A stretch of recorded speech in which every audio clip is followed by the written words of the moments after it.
Hey, welcome back to the Blue Collar Off-Road Podcast, episode 208. I'm Graham. I'm here with Luke, Richie, and Cody. We actually have Richie this week. Yay! For the first time in months. But we also have a guest. So we also have a guest. So Richie, we'll put you in the spotlight probably in another episode.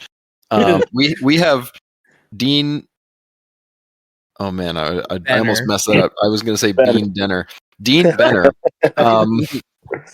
Who and I know we actually had a lot of discussion last week, I believe, or technically 2 weeks ago, about we were just kind of talking about EV stuff in a general sense, and just kind of just how many options that opens up with, like, we were goofing around saying you could put just like an electric motor on the back of a 205 or something stupid, and just basically just delete chunks of drivetrain with an electric motor and just goofy stuff. And it actually generated a bunch of people, I think, pointed to you. I had at least 3 or 4 people reach out to me, and nobody ever reaches out to me. Unless you say I know Luke and Cody were getting blown up. So yeah, shout out to Caleb. He's the one that made this happen. He was like, you have to talk to this guy, and linked your profile over. And so thank you, Caleb. Yeah, Caleb's a cool dude. We compete with him up in Field and Forest, so a lot of fun doing the Humble Pie event, some of the X-Rocks events up there too. So definitely a fun event. Hell yes! All right, tell us a little bit about yourself, who you are, how'd you get into wheeling, and then honestly, just kind of start the story of how you ended up in an EV rig, and then we can dive on into that. And there will be tangents. We will randomly stop you, so just be prepared. All right? Oh yeah, all good. So my off-road addiction started back in the early 2000s. A friend of mine, I've never been wheeling. He's like, "Hey, you want to go out?" You know, he's got a Jeep on 33s, CJ7 or CJ5. And I was like, "Oh, yeah." You know, I had a dune buggy when I was a kid. So we went out. We had a great day. And about 50 feet from the trailhead at the end of the day, getting ready to go back on the trailer, we were just goofing off. And he rolled up a bank and rolled the thing on its side. And I was like, "Wow, this is pretty cool. I think I want to keep doing this." So that was the start of the madness, and then shortly after that, I built a YJ Dana 60 and 44 front, and old small block Chevy and a 4-speed, and that was a lot of fun for many years. And then after that, things evolved, and I ended up with a single seat comp buggy, and then things really changed pace from there. So I had the bright idea. I was like, I just want a single seater. You know, my kids were young, and I was going out by myself more than, they were too young to come out. So I was like, I'll just get a single seater. This will be cool. Well, that slowly evolved to, shoot, now I got 2 kids and a single seater, and how are they going to come out with me? Yep. So that evolved to a sidecar. I don't know if you've ever seen it. I built a sidecar on the side of it, and we made a single seat comp buggy into a 3-seat trail rig. Wait, that's with sick. A sidecar? Yeah. It was a bolt on, like a roll cage that bolted on. I got 2 extra seats when the kids were small. Oh, that's cool. Yeah, it was a blast, man. We that evolved to Danny basically starting to drive on my lap, and the rest is history. And now he drives more than I do. So that was kind of where this whole project started. I'd been buying pieces over the years and starting to save up and get things together. I was going to build him a new buggy, but back in it was the King of the Hammers of 2000. There's a guy, Kyle Sagan, built a Toyota and ran the first EV class, and I was like, man, that's pretty cool. Like, that's got to be like so simple. It's just an electric motor, a battery, and a controller. Like, man, I can make What else is there? There's nothing else to this. Yeah. was like, oh, that's cool. We can move the batteries around. We can put them on the axles and make this thing like the weight bias really cool and super light. And the batteries aren't going to be that big. And well, a year or so into digging into it and converting, I'm building probably one of the most complicated buggies. I can't even work my own cell phone. All good, all good. It's part of So the build-up. yeah. But it took probably, I don't know, 6-8 months before I pulled the trigger and started buying pieces, and I quickly realized that this whole build was going to be way more complicated than I anticipated. Down to the controls. Everything is pretty simple when you look at it, but when you really dive into it, it's like, all right, this is way above my pay grade of just hooking some wires up and plugging some controls together. Yeah, it's one of those you don't know what you don't know kind of scenarios, I feel like. Oh yeah, I'm sure. Oh yeah. One of the funniest, not funniest, one of the first beginning stages of planning was the battery. And all my friends, they all like to bust my balls because the battery was a very large project I thought about. My original plan was to take a Tesla battery apart and used 2,000 of the individual cells and build a very complex battery, which would in turn been a bomb underneath my ass. I was just thinking that would potentially be the case. So I did do a little playing around with some of the cells. So I deconstructed two. So each, I think it was a Model 3 has 21,700 cells in it, which they're 21 millimeters by 70 long. And I was like, okay, I'll just get, basically 2,000 of them to get the voltage that I wanted and the storage capacity. So we started getting them. I got them all cleaned up and I was looking at it and I was like, all right, these things, they have to be liquid cooled. Each battery, almost 2,000 batteries. I think it was like 1986 was the total battery count that I needed. They have a positive and negative fuse on each battery. So that's almost 4,000 connections. Jeez. Do you have to solder individually every single one? We would have either not soldered. They would have been laser crimped. Okay. Spot welded. So Yep. We were looking into different ways to make the connections with the bus bars, and after many months of cleaning, 2,000+ battery cells, because each pack had about 2,100 cells in it, and I had to strip it down so they're glued together. They have a row of batteries, and then they had these coolant tubes that look like wavy tubes, and it's battery, a coolant tube, and then a battery, and then a battery and a coolant tube. Like each battery touches a coolant tube. Yep. Holy shit. And it's glued together. Like it's a big giant brick of batteries. I spent countless hours taking it, chisel them all apart because you had to be careful. You couldn't damage the casing. Yep. And then grinding them clean. And it was. That sounds not fun. Holy shit. So now, how much? Okay, so by taking out all of those different cells, and then obviously you had to adjust the size or shape of the battery. Otherwise, you would have just used the stock functions of the Model 3 battery. Now, how did the cooling passages work with then reshaping it? Like, were you still able to use like the standard? Like, I don't know what the inlet and outlet of these cooling tubes look like, but were they? Like, how the fuck did that work? Well, that was the original plan, and I was like, okay, well, we can just bend them around. We'll build boxes and reconfigure them. We got about halfway into the configuration process, and I had a friend that I met, Will, for Happen. He was like, this is going to be super complicated. We're going to have. We didn't even know if we could weld to the cooling tubes because we wanted to cut the ends off and weld and put new fittings on them because. From Tesla, they just have like a hose that kind of snaps on it. Like an MPT fitting? Kinda. It's just a rubber hose. It's about I don't even know how it just kind of because everything's glued together, so it snaps together and holds itself together. Mhm. And there was literally the inlet tube just had a hose barb on it, just like a 5/8 cooling hose, like a heater core hose.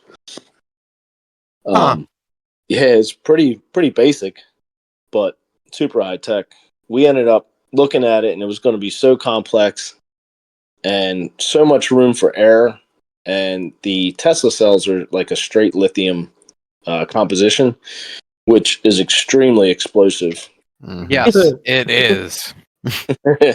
So I was playing around with some, and I almost burnt my house down when it was hit with a hammer to make them explode, and they lit off like fireworks just spinning across the ground. It's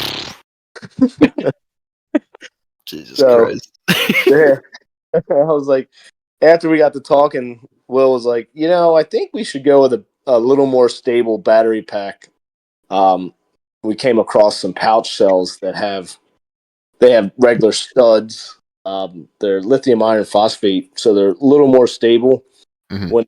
When they short out, they kind of smolder rather than explode. That is very beneficial. It's definitely more desirable. Yeah, considering I'm sitting on a box that's approximately, I don't know, 30 inches by 18 and 6 inches deep, that's filled with them solid right underneath the driver's seat. Oh my god! Yeah, that's Holy shit! So At least your ass will stay warm during the winter. Yeah, you definitely won't need a heated seat for that. you don't need those cooling tubes. Yeah. So we scrapped all that. So there was a couple months that were lost in just digging out batteries and cleaning batteries and making a hell of a mess, burning up lots of countless wire cutters and everything. So we scrapped that idea and we went with the new battery cell. So they're all together. One of the other problems too was hooking the Nissan Leaf motor to an Atlas. So no one out there really. The EV conversion world is a lot of it's not like machine fittings. There was one of the guys, a common thing is you get a clutch disc and take the center out of it because it has the same splines that are on the output shaft of the Atlas and then or the Nissan Leaf motor, sorry. And then you just weld some tubing to it and make an adapter. I was like, weird. That makes sense. yeah, I was like, oh man, that's pretty big and kind of hodgepodge together. Yeah. So, bunch of research online. I found a guy in Canada that was broaching just blanks. So the Nissan Leaf has a male output shaft, and it's only like 27 spline. It's probably,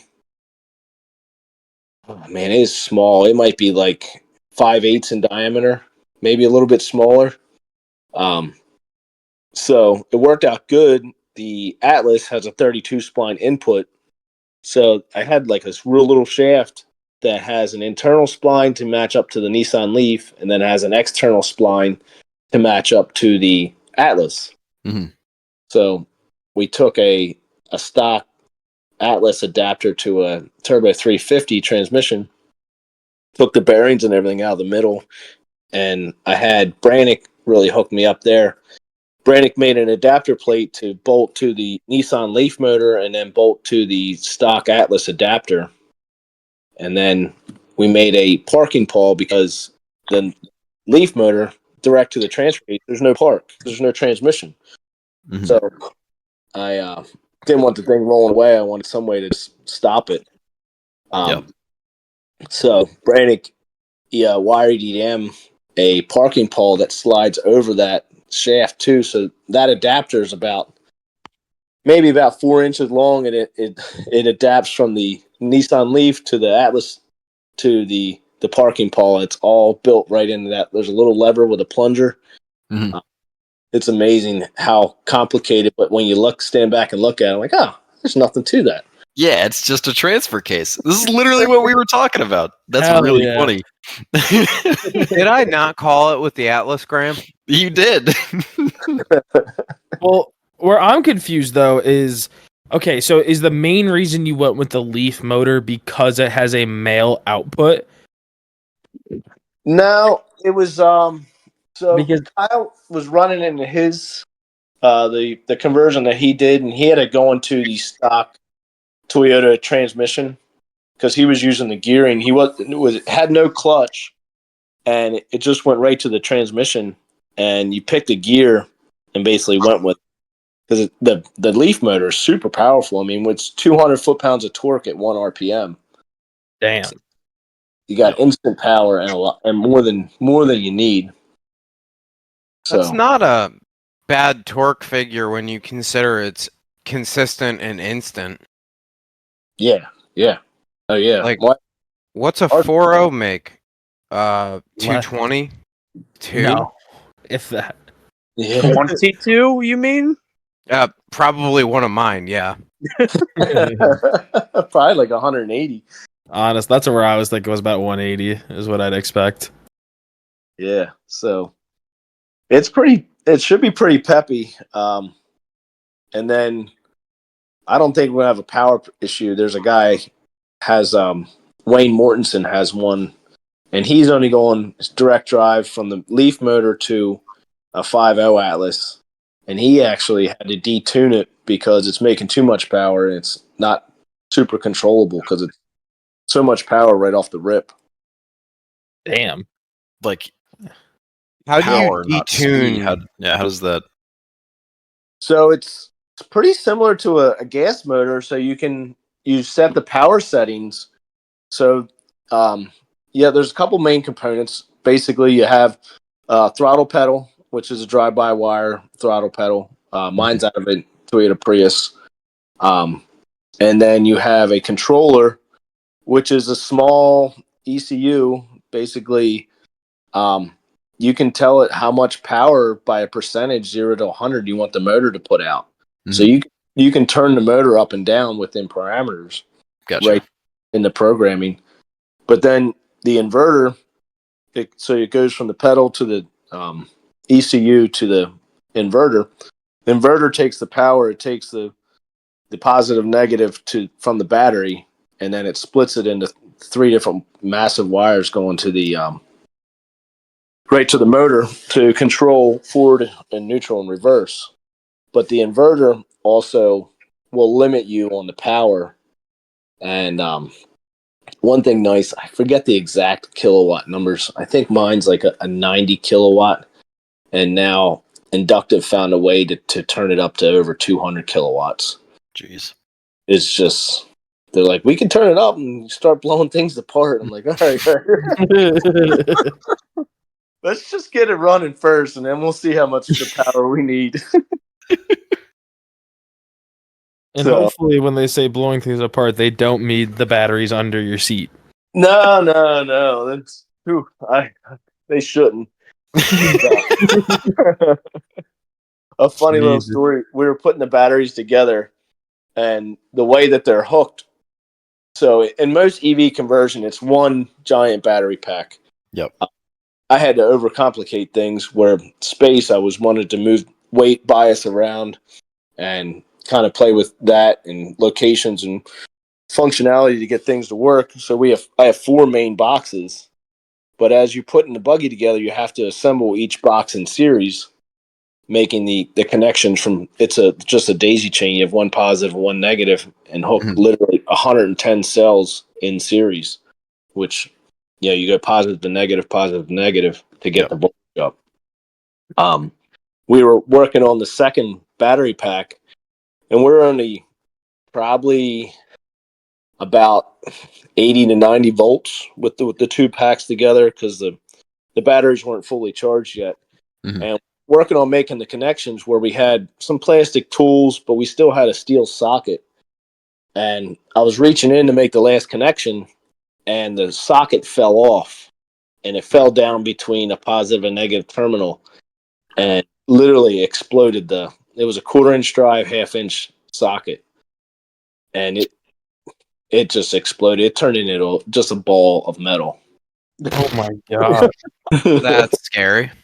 Yeah. You can just buy plastic ratchets and sockets though. Yeah. There's actually a lot of stuff for working on EV. You were talking about Tesla, so Yeah.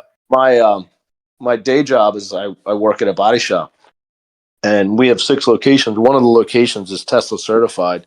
Okay. I was down there a little while after, and they have all the specific tooling for disconnecting the battery, and it's coated, it's plastic. There's a lot of neat stuff out there for safety, because normally you're talking 400 Yeah. volts. Yeah, So, you can't mess up. that No. would fuck you up you just really become quick. dead. Yeah, Yep. you become dead usually. So there's a lot of cool tooling out there, but we didn't have it all at the time, Yeah. and now I've learned take a little more caution. We had gloves on and everything for protection, but just not paying attention and we were super cautious, but not enough. And Yeah. the worst part, it fell down in there, and I was looking right as it was like huge welder flash. Yeah. Pretty unbelievable at that time. It was eye-opening experience. Yeah. That's it's a lot. It's a lot of power. Yeah, we were only 2 boxes in, and the first 2 boxes only have, so it's 110 cells total, and the first 2 boxes are only about, I think, like 42 cells. So So it's like half of what it can do too. Wow. yeah. And where it fell and where it shorted out between, it was minimal voltage, but it definitely very violent if something would come loose. So we took a step back and did a little extra insulating and said, okay, we're going to take our time a little bit rather than just reaching it like an install. Jeez. So with all this talk of explosions and fires and melting and all this crazy shit, I'm assuming you have some form of fire suppression or fire suppressant. I don't want to call it a system, but order of operations in case of a trail fire, right? There's not a lot you can do. There's a main master disconnect to hopefully stop the shorting. As far as to actually put it out, if it's just going to melt down, unfortunately, it's like you see them like a Tesla burned alongside the road, and they're like, "Oh, let's go dump some." It took 10,000 gallons to put it out, but it's like, do you understand? Lithium and water make an explosion. Yeah. So True. a lot of people don't understand that. So they're just like, "Oh, well, it took all this water to put the fire out, and it won't go out." Well, it's like throwing gasoline on a fire. It's just going to keep getting bigger because lithium and water like to react. Isn't the only thing that works really well on lithium fires foam retardant or powder retardant? Yeah, or a blanket to smother it. That's the main. Just a smother to get rid of the oxygen. That's the only way to really get rid of it. So the batteries they're in cells and boxes. So hopefully, if anything does run away, and what we also did find out with these battery cells, it damaged 2 of them, but they literally just melted and kind of shorted out and didn't run away and explode. Which, hopefully, fingers crossed, if something ever does go bad, it just stops. Yep. Yeah, it just stops running, and you don't, oh, what's going on? Yeah.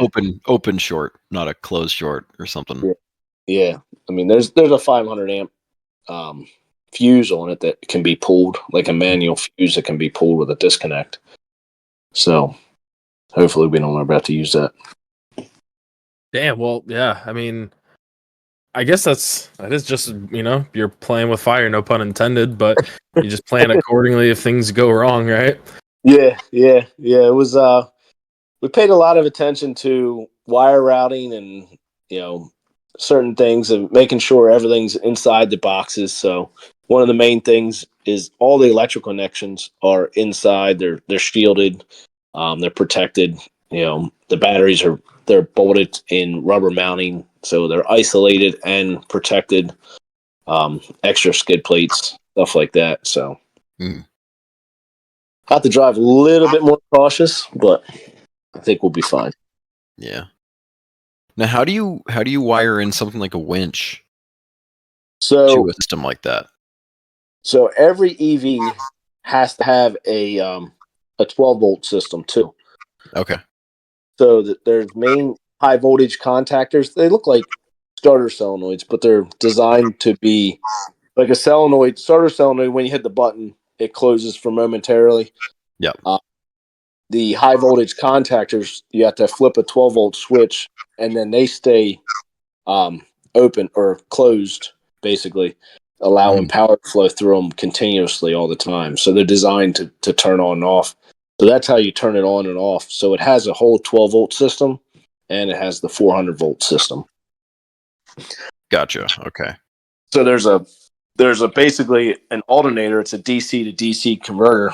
It takes the 400 volts and it steps it down to 12 volts to just a small little it's literally a motorcycle battery, like a lithium battery, to 12 volts. So there's only like a few things that are powered off of it. You know, the cooling fan, the winch, headlights if it had one. I don't have headlights. Yeah. And then there's a cell phone that gives a power supply to it for the dash. So, and Yeah, so really minimal. yeah, and one of the other things with the going EV, one of the things in the beginning we were planning was steering. So obviously, we're 4-wheel steer. Mm-hmm. I have 2 hydraulic systems that I need high pressure hydraulic. Yep. Which normally just runs off the motor when you're sitting there idling, whatever. You have steering all the time. Mm-hmm. So we were looking, and we got with Eric at Radial Dynamics, and he came up with a hybrid. It's a high voltage pump that he designed basically with our help to power the steering, which it comes on. So it's a on-demand hydraulic pump. So when you turn, there's a yaw sensor in the steering column. When you turn the front steering, it automatically turns the pump on to produce power to make the steering. And then the rear steer works off a toggle. And as soon as you hit that toggle, it powers the pump up to And they're make. separate systems? No, it's one pump, Okay. all wired together. Eric built this super cool controller. It's a little computer. Everything gets wired into to the rear steer switch, the yaw sensor, and then the pump. It worked out pretty cool. We put everything right on the rear axle, so for nice weight distribution. Hopefully that it works out pretty good there. It's pretty protected and got a little bit of the weight out of the chassis. Hopefully make everything work better. Yeah. But sorry. It's a super cool setup because the way we packaged it, like normally you have the pump on the motor, you got a reservoir, you got the orbital, like everything, the rear steer switch and all that, all the controls like that, they're all spread out amongst the vehicle, where we literally condensed it all, and the pump, the reservoir, and the rear steer valve and everything are right housed. They're all bolted together. It worked out pretty cool. It's this big giant like power supply for steering. Yeah. Well, that's like the kind of goofiness of electric vehicles is everything, all the auxiliary shit is just out the window. Everything you know about it is just not relevant anymore because you don't have a constant rotating source of power to turn other bullshit, right? Yeah. And everything's got to be electric powered by the electric motor. Yeah. And then you got to look at energy consumption because you don't want to just kill your batteries. Yeah. Because you want to have steering for 10 minutes.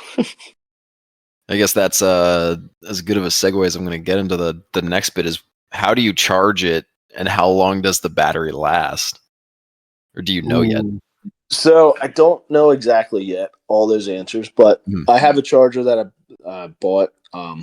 It should take about 6 hours to charge, I'm guessing right now, with the calculations based on the battery size. So a lot of the EV batteries are based on kilowatt hours. So like for for granted, a full Tesla pack is usually about 100 kilowatts. So they're roughly, that'll get a Tesla, I think, like 400 miles. Mhm. The Nissan Leaf, my first batteries that we started was I got a Nissan Leaf pack, which is a 24 kilowatt pack. Mhm. In the Leaf, it would get the Leaf about 80 to 100 miles driving, depending on how it's being driven. Mhm. So we're talking with Wayne Mortensen and Kyle. Kyle runs a huge battery pack. He's like I think he's 150 kilowatts because he's racing, Yep. doing desert racing and King of the Hammer stuff. And Oh, so he has the truck then, right? yeah, yep, it's a Okay. weight. Yep. Yeah, so Kyle's been super helpful. He's actually up in the Northeast too. I think he's in Boston or somewhere close. Oh, no But shit. yeah, he's super cool. Been big time help along the way. I've picked his brain for the first 6 to 8 months with all the tech, and he kind of got me on my way.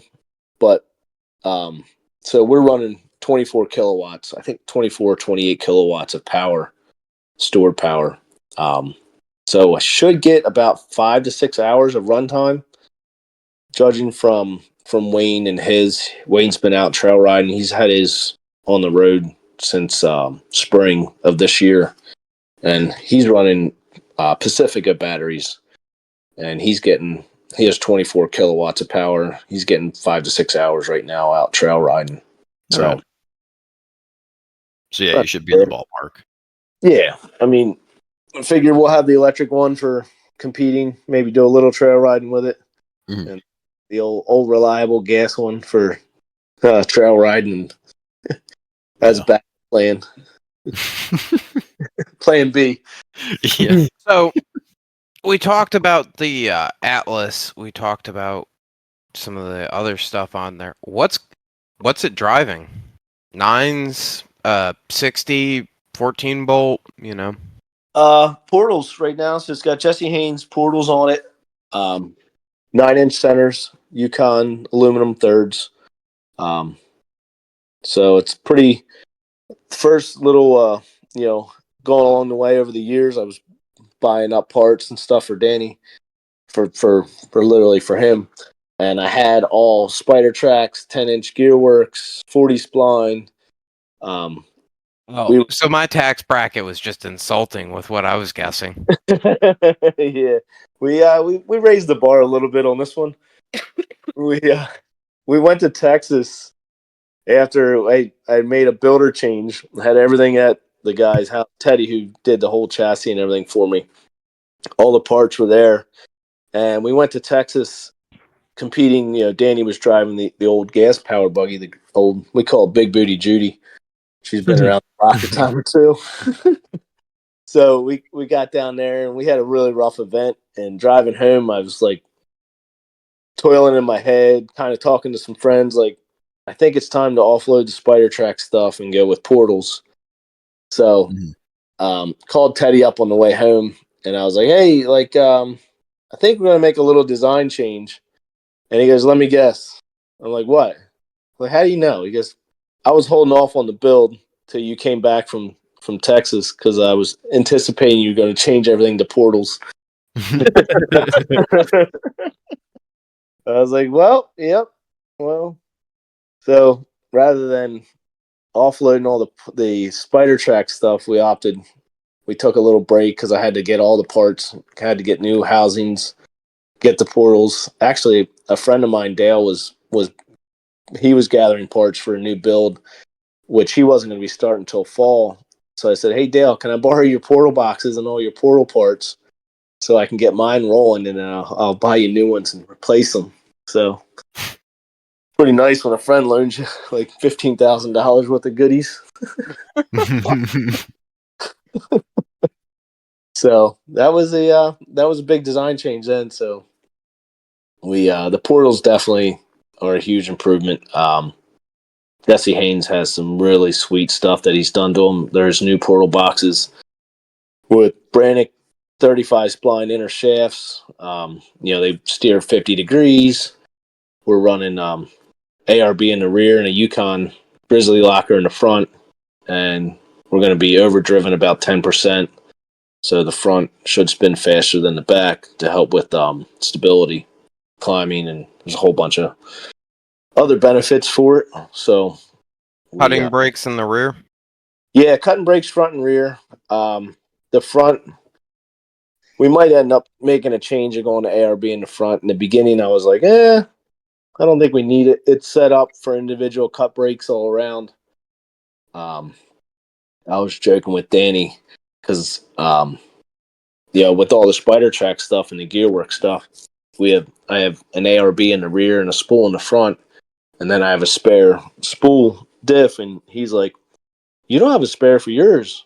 I'm like, "No." He goes, "Well, why don't you just buy an ARB and then keep the Grizz locker as a spare?" I'm like, "Yeah, you don't mind spending my money?" Like, "Sure." Like, we'll just go throw a couple more grand on the pile and get another diff. But now that we've been out competing a little bit more and been doing a lot more out west, the ARB in the front might be a new upgrade. Maybe at the end of the year, and we'll see if we get this thing rolling and working good. For turning and steering and cone dodging, it's just, the ARB is just crazy. The things you can do, locking up and loading up suspension and doing some pretty crazy lines that way. Mm-hmm. That is I was going through your Instagram and looking at the lines that you were talking about with Trail Hero in Texas, and yeah, I can see wanting cutting brakes there.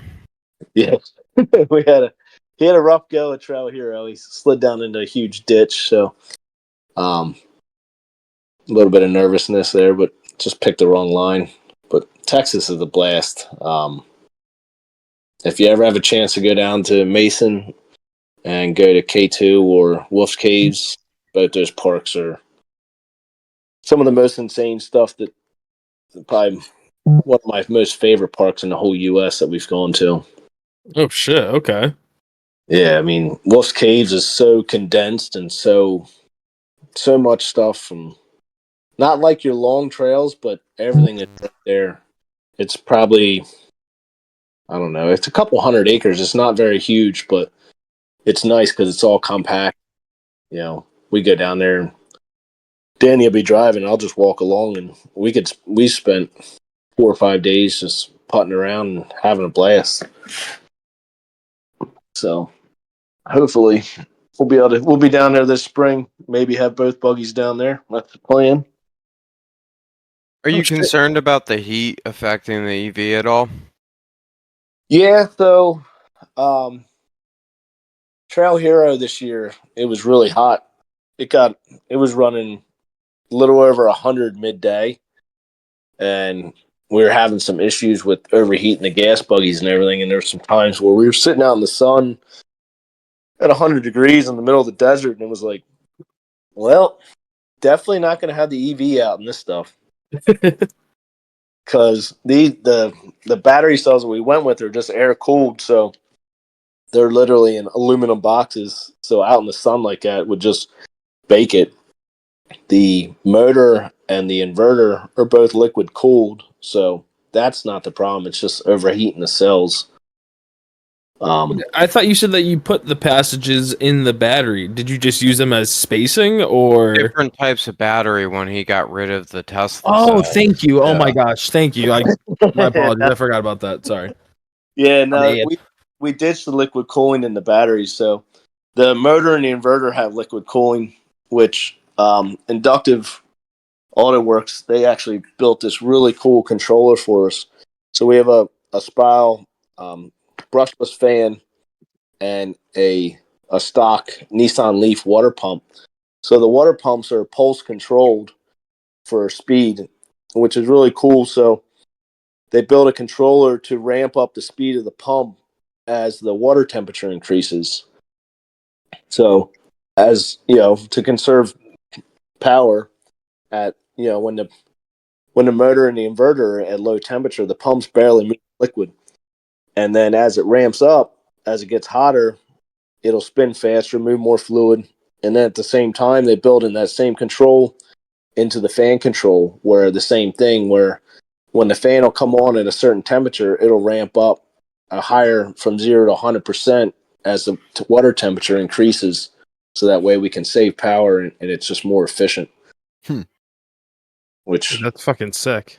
yeah, it was just, we were, John at Inductive is pretty cool. I call him up with some pretty wild ideas here and there. And I'm like, John, what do you think about this?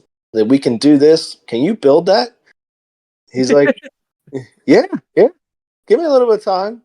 And they whip something up. Can't wait to see it all work. So we're hopefully about a month or two away of making this thing move. Can't say breathe fire, just make gear noise. Yes. You think you're gonna miss the spooling and all that from going from gas to the EV? I won't. I always joke around with Danny, and we actually put the old exhaust on the old Judy had a couple bends in it, and it quieted a little bit. It's a 3-inch straight pipe, and he had a big hard roll up at Field and Forest 2 years ago, and it crushed everything. So we were putting the new exhaust on. He's like, "Can we just make it straight? Will it make it even louder?" I'm like, Yeah, pretty much. I'm like, put a freaking muffler on this thing. I can't hear anything. Yep. So we have the best of both worlds. The obnoxiousness and then totally quiet. We'll just hear. But yeah, I'm excited. I like the quiet just to be able to hear a little bit better. He likes the noise to sound cool and just to raise hell. So I guess that's the difference from being 18 to 45. Yeah. It does sound cool, and we always joke around with, "Oh, here comes Danny!" Whoosh, whoosh, whoosh.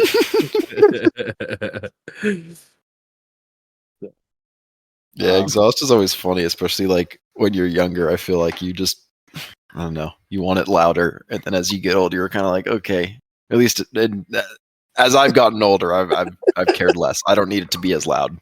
Sounds like you're the same way. So I distinctly remember 16, 17 years old in the middle of winter cutting the muffler off of Luke's 7.3 in my driveway because it had to be fucking louder that instant. Yep. Yep. I would never do that now. Nope. It's funny that you bring that up because I was looking at exhaust and they now make a cone, like, I don't know how to describe it other than it seems like a high flow muffler, and it's a 5-inch body for the Cummins, and that's going in there when I replace the factory exhaust system because I am not driving a straight pipe Cummins everywhere at this point in time. You don't need it. The engine's loud enough. Like it is. You don't. It's not that bad. It could be better. It lets you know that it is working. You know it's there. It will not let you forget it, and putting a louder exhaust on it, it does not need to be that much louder because it's already fucking obnoxious. Mm-hmm. Yeah. I've got thin walls. When I go and start that truck in the morning when it's like 20 degrees out, you can hear it through the walls. I don't need that to be much worse. Yeah, and rattling everything off the walls too with that. Yep. I'm not 18 anymore. I don't know. I still like engine noises. I'm not a gay. Sorry, guys. Do you even drive a car? Don't you have like- one to go put out? Well, it's out. It's not straight currently on pipe fire. exhaust, Whoa. let your It's the pot insulation kettle on. and the kettle black, bitch. Okay, don't you even start with me. I'm working listen. on fixing on mine. I don't want to hear it. That was Yeah, unrelated. Yeah, whatever you say. it's fine. Distributor timing gear technically it ate the cam gear. AMC 360 problems. Oh, gee. Yeah, just running good. Then all of a sudden, pop! No more run. Won't start. It Yeah. was making some egregious noises trying to start because it wanted to. It has an EFI system, but it had no timing and it didn't know what to do. Anyways, Firecrackers here. Graham. Anyways, either way, I don't know. I can understand both sides of it, but I guess imagine that spotting and then not having to yell to somebody. Ooh. Oh my god, that would actually be kind of nice. You just talk in a normal tone. Yeah. We have headsets on, and I have to. Danny always yells at me. You don't have to yell. And he whispers when he talks. I'm like, speak up, you little punk. So, what are you thinking for the next build once this is like finished? Are you expecting for this to be kind of like your last and final rig? What's your thoughts? I don't know. It's going to be hard to say. I'm curious to see how well it'll trail ride. If I can get 5 to 6 hours out of it. Kyle thinks I can get more because we're geared lower. If it's anything like the old Judy, I've had Judy for probably, I got it in fall of 2009, so 15 years. Damn. Yeah, she's been rebuilt a few times, and she's like the old bar slut. Everybody borrows it and just runs the piss out of it. Keeps coming back. But I don't know how the electric one's going to have to be driven a little bit more gingerly. So I don't know if you've seen Danny launching it off the 20-foot rock face or doing stupid shit like that. We definitely won't be doing that. But I don't know.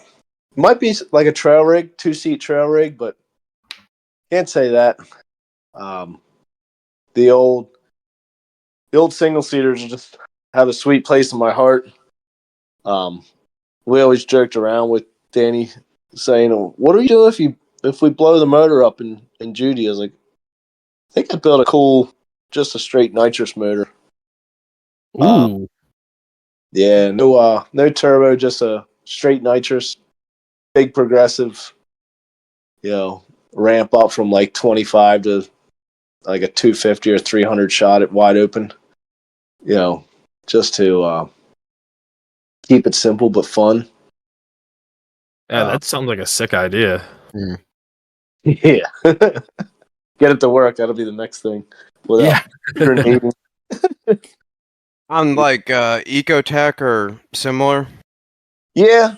I like the old 2.2s. There's a lot of aftermarket stuff available. Plus, I got a couple in the garage. Makes it makes it a lot easier when you have some shit laying around. But that's what's in the green buggy is 2.2. But it's got all Ford's internals, cams. It's studded, O-ringed. So that motor will take an abuse. Danny sits there and sits it right at the rev limiter for 5-6 minutes at a time, sometimes in a comp course when he can't get over something. But they just take a beating. That's I keep hearing about them, those motors. They just keep coming up. People keep using them. I think that it's due to the simplicity of getting them adapted into the chassis. Is that the case? Yeah, well, there's so many different versions. So the 2.2 was one of the original, the 2.2 and the 2-liter. The 2.2 was mainly NA in the cars that it came in, and then there was a 2-liter that was supercharged, and then there was a 2-liter turbocharged. So it was kind of like the beginning of them. And then GM throughout the early 2000s did a ton of research where they basically pushed it till it blew up, and then they figured out what blew up, and then they forced what blew up, and then did it again. And I think they were getting over 2,000 horse out of the 2.2s. But they were literally like billet block, forged crank, like the stock crank. I think you can put up to 800 horse on the stock block. Holy shit! Stock crank. Holy shit! Yeah, which is just insane. That's wildly impressive.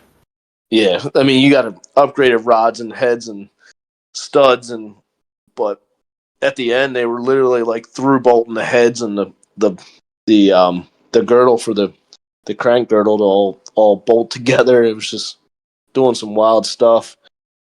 And then they evolved into the smaller ones now that they started in the early 2000s or early 2010, I think, or somewhere around there. They started coming out with them, like the 1.3, like super little. And then they have like a 1.8. There's all kinds of different, and all the way up to the 2.4. So something like a built 2.2 with a reasonable power adder on it would actually be kind of interesting in like a mid-sized trail car. yeah, I think I'm more Team LS just because I'm Team LS, but that's still a cool motor. yeah. The LS is definitely a lot of fun. You got that, just nail it. It's a little more instant power. The turbo motors are gonna build up some power, then go. They're also just simple, out of the box 300 horsepower engines that you can slap in with a reasonably easy ecosystem to work with. I'm gonna guess the 2.2s probably at this point are around the similar level of ease, but it seems kind of weird to rip a 4-liter out and put a 2.2 in its place, or build something that would be powered by like a 4.0 and put a 2.2 in there. It just doesn't work for me. Yeah, I don't think The number anybody. has to get bigger. yeah, definitely go with the LS upgrade from 4-liter. Yeah. Yeah. The Ecotechs are nice because they're small and lightweight. A lot of the comp guys are really chasing weight, getting in that sub 2,200 pound range. Because what was it? I was talking to Barefoot Motorsports about their new Miller car, and I forget what that thing weighs, but it ends up being ridiculously light, and then you add water in the tires, and it becomes like a normal car weight again. Yeah. So our single seater is 34. The green one right now is 3,400 pounds, but the front tires, each tire weighs probably. Oh, I can't pick them up. I bet you they're pushing 400 pounds each tire when they got water in them. Damn. Yeah. And I'm gonna guess your Team Reds.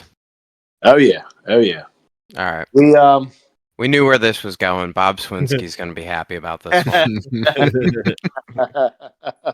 yes, Bob loves his Reds. Funny thing is, I bought the buggy. The guy was sponsored by Maxxis, and he goes, "I can put a new set of Maxxis on it for you, or I have an old set of Reds." I was like, "I'll take the old set of Reds." Always ran the Reds for years. I ran the Pro Comps for a while. They worked really well. Ran them, I think, 4 seasons. Won a couple national series with them. They worked really good until they had like a 2-stage tread.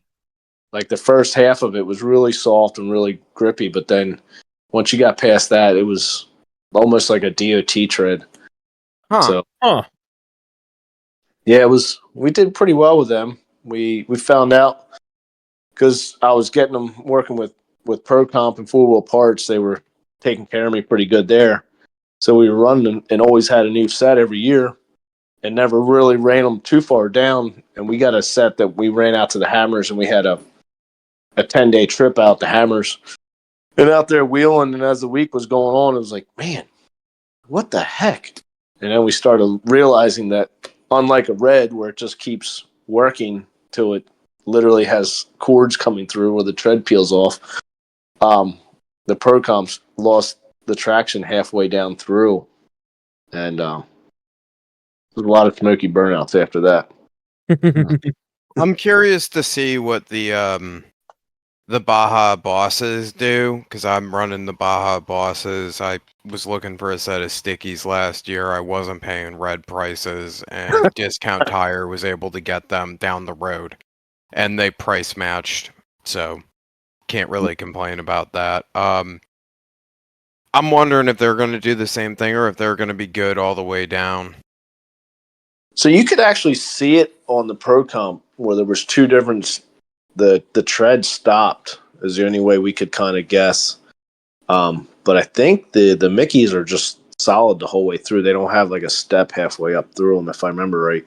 Yeah, my tires don't seem like they've got a step, and if you do, like, you grab the lug and you twist it, the whole Yeah. lug moves all the way down to the base of it. Yeah. I know Tony ended up with Ant, which has the Pro Comp stickies on there, and I have no clue what's going on with that, and I'm just kind of waiting to see where those tires end up. Yeah, so they're super old. I'm pretty sure that the Grays had them off of Brian's Pro Mod truck. So I think they were the first gen of Pro Comps. Oh shit! So they're definitely pretty old. Yeah, I think so. I'm not 100% sure on that, but I think I seen pictures of them. I was like, oh, I think I know which ones they are, unless they were the newer ones. But They didn't seem that shot when I saw them in Tennessee, because he came through Georgia to pick it up and swung by, and we got Mexican. nice. So that was fun. That's the only thing I know about them, is I grabbed them once when they were in my driveway. Are they made by Maxxis like the other Pro Comp series are, or? I don't know. Couldn't tell you. There really wasn't a whole lot of information. So I watched Jake Hollenbach ran them for a season, and the Grays, Lori was running them on her single seater. And I was like, yeah, those things are working pretty good. And the same thing, I was tired of paying red prices. So I was like, let me run them. Reached out to Four Wheel Parts, because you could only get them through Four Wheel Parts, and you had to. It was pretty difficult to get them. Kevin Adler actually, before he stepped away, helped me out getting in on their race program to get them, and it was always like, it was definitely something you didn't call up today and say I needed tires tomorrow. It was, you got to plan and say, a month in advance till they get them moved and get them to you, get them available. So, but they worked. What tire sizes do they have available with those stickies? Do you know? I think they were only available in the 40s, just the one size. Okay. Well, didn't Falcon also do something like that? They made like the 38 and the 37 sticky, and you had to be in the race program to get your hands on them, and that was that, and they never made a 40? I think so, because Matt Messer was running them. I remember seeing them on his single seater, and like, man, those things are tiny. But yeah, they were like a 38 or something like that, like a weird size. And I don't know why they wouldn't make anything bigger, but maybe that's all the more they thought they needed. So I don't know, and that's starting to get into a little bit of history there at this point, which is kind of weird to say, because it's like, what, 10 years ago now? yeah, that was definitely a while ago. Actually, Matt was out at Trail Hero. He ran the WeRock comp, and we were there talking. It's definitely been, because his daughter was young when she was spotting for him, and I think she's 20 something now. I could be totally wrong, but we were. Yeah, it was a while ago. So, I gotta ask, because we really didn't cover it. We kind of just went straight to the EV stuff. Are you talking about the YJ? I wasn't going to ask about the YJ. I was going to ask how you get this involved in cone dodging. Oh, okay. Because it seems that bug has very severely bitten you. Oh yeah. It was funny. So I bought the single seater just because I was like, I want to do cool stuff. Some of my friends had some. Doug Bigelow, Charlie Melcher. They always had a single seater and bebopping around. I was like, man, that looks cool. And they're like, oh, you want to get into competing? Like, nah, screw that. Like, I don't got time. I want to trail ride. I want to have fun. I want to drink beer with my friends. And then I got the single seater, and they're like, oh, well, why don't you go? At the time, Roush Creek had RC Rocks, which is 4 comps a year. And I'm only like an hour and a half south of Roush Creek. So it was like, oh, yeah, this will be fun. like, I'll try it. Tried it. I was like, this is pretty cool. I'm like, still gonna trail ride, and it was a pretty good balance. And then started. So when did King of the Hammers kind of started coming around, and then that's when stuff really exploded because I forget what year it was, but King of the Hammers had the RCQ, and then everybody that had a cool rock crawler buggy was like, "Oh, I can race this. We can pump up our air shocks and throw a helmet on and go racing." So we went from cone dodging a little bit to trying to run King of the Hammers, and slowly, a few years later after that, realizing that, all right, well, we're going to stick with rock crawling because racing, I need a very purpose-built vehicle, and for rock crawling, you need a purpose-built vehicle for that too. And it ended up just really quickly evolving into competing more than trail riding. A lot of my friends that were trail riding had kind of either sold their Jeep, sold their buggy, or parked their buggy and hadn't gone out a lot. And I've been meeting more people, traveling. It was fun, run a national series. It's super fun going, to Texas, Tennessee, Farmington, all the way up north, and that's 6-8 hours north of me. You meet new people everywhere, and it's like, all right, this is really cool. This is fun. And then was trail riding more and, competing more. And then Danny started coming of age, and he was like, I guess he was 10, which would have been about 8 years ago. He was 9 or 10, and he came out, and he's like, Dad, I want a spot for you. I'm like, all right, cool. So he started spotting, and we were doing really good, and he was having fun. And I mean, you can't beat going out there and competing, your son right next to you and kicking butt. We could go out and just have a great weekend, come home, and then he was like, he wanted to drive. I'll never forget that. So I was like, all right, well, it's easy to go. You just have to be able to stop and control it. He's like, I can do it. I'm like, you can't even reach the pedals, man. So we ended up making him like a booster seat.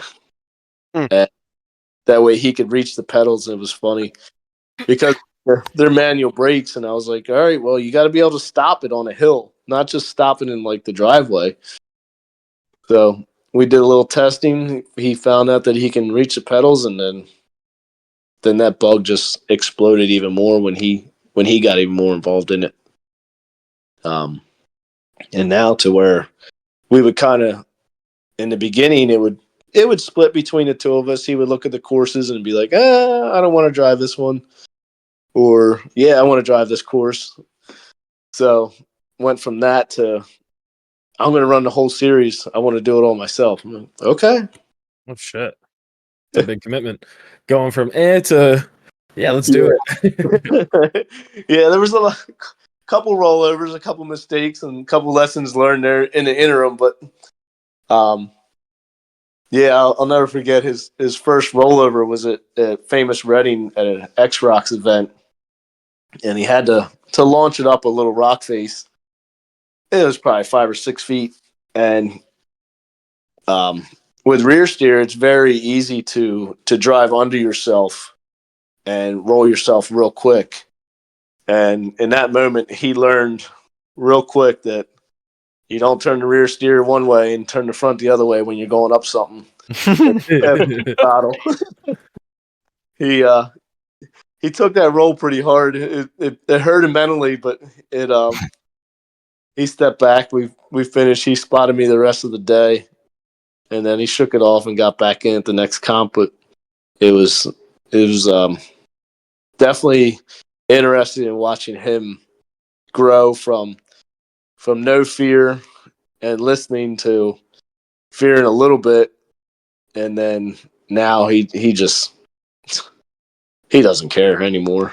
The rolls are just a part of it at this point. Yeah, it's just like he gets more upset because you roll and you take a 40, you could we literally at Trail Hero this year, WeRock had just a fun comp, and going in throughout the day, there was just 4 courses, and we were on our last course, and he was sitting in, I think it was second, only a few points behind, and there was a bonus gate that nobody had made. I don't think anybody even really attempted it. And I was joking around with him. I'm like, all right, well, I was like, you got one way. I was like, if you want to win this thing, you got to get up that bonus, which there's a pretty good chance of something bad happening. Or we just go run the course clean and keep your spot. He goes, I want to win it. All right, let's do it. I was like, I don't care. It's like, it's checkers or wreckers. We were joking around. And we got up on it. He couldn't exactly get the first gate, and it got pretty violent. He was launching the thing. He had the front tires coming up. It was a big, just like a smooth rock face. It was probably, it was a little over buggy's length, so it was probably like 15, 18 feet high. And he was launching it. The front tires were coming up in the air, and it just wouldn't grab. And he ended up breaking the rear ARB, which was a small feat. He broke a Ford 10-inch Gearworks ARB. And I'm like, all right, well, just settle down. Let's get through the course. And he got through. He was a little wound up, and tempers were going. Came off the last drop and took it a little bit too hot. It was probably about a 10-foot drop. And the buggy did a nasty roll to the side, ended up breaking a wheel, broke the ARB. Oof. And he was more upset about not finishing than trashing the buggy. So, like, come on, man. I believe the technical term for that would be a shit wreck. Yeah, it was definitely a shit show. How does one break a 10-inch Gearworks ARB? That's getting pretty rowdy. Yeah, he was getting really rowdy. The sad part, there's no footage of it because it was so hot. Put it this way, it was so hot when you went to try to go live or take a video. The videos would only last, I think, about 5 to 8 minutes before the phones would shut off before they were too hot. Oh, jeez. That's insane. Yeah. Normally we try to go live or record all the comps, but we didn't even bother because it was just like, it was so hot and it wasn't even possible. It was definitely a cool show. It was getting rowdy. I mean, it was full throttle assaults. We knew he could take 4 backups before it was time to just give up. And, he was down like 5 points, I think, between first and where he was. I think he was either second or third. But,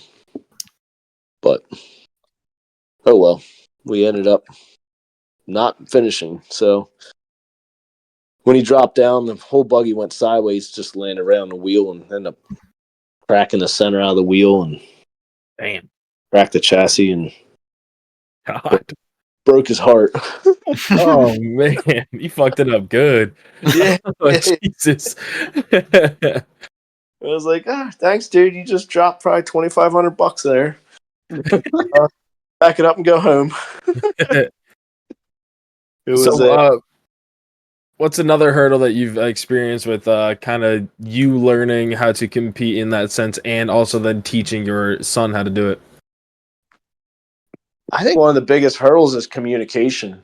When we started, he didn't really have, per se, like, I hate to say it this way, but like a backbone. He wouldn't backtalk.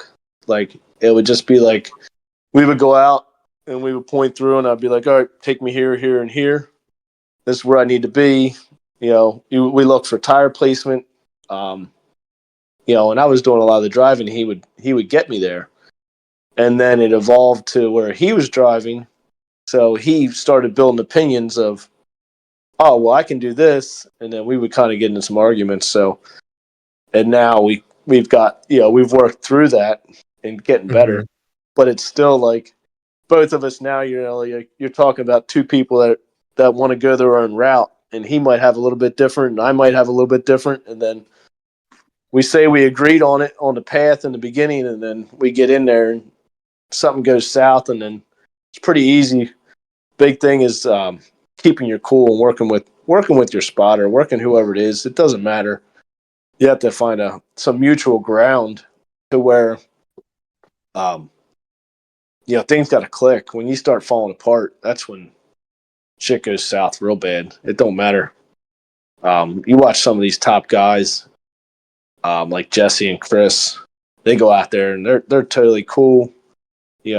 Jesse will ask for this. Chris does it. Chris tells Jesse to do this, and some people you start seeing them arguing, and that's when it really goes bad. Definitely, Danny and I have had those days. But, well, some few choice words. Shut the fuck up. And we try to have fun. Try to break the ice, and he loves going fast on the course. And it's like, all right, let's have a little bit of fun. Let's try to win a little bit more. It's always funner when you're winning. So, but the big thing is just taking your time and getting a plan and working together. A lot of success is just keeping your head cool.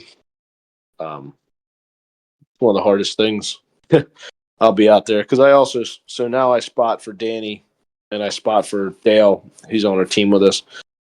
And I'll be joking around. I'm like, stop. And I'll like scream at him. He's like, you don't have to yell. I'm like, well, you didn't listen the first 2 times. We always joke around. And that's the biggest hurdle, just communication back and forth.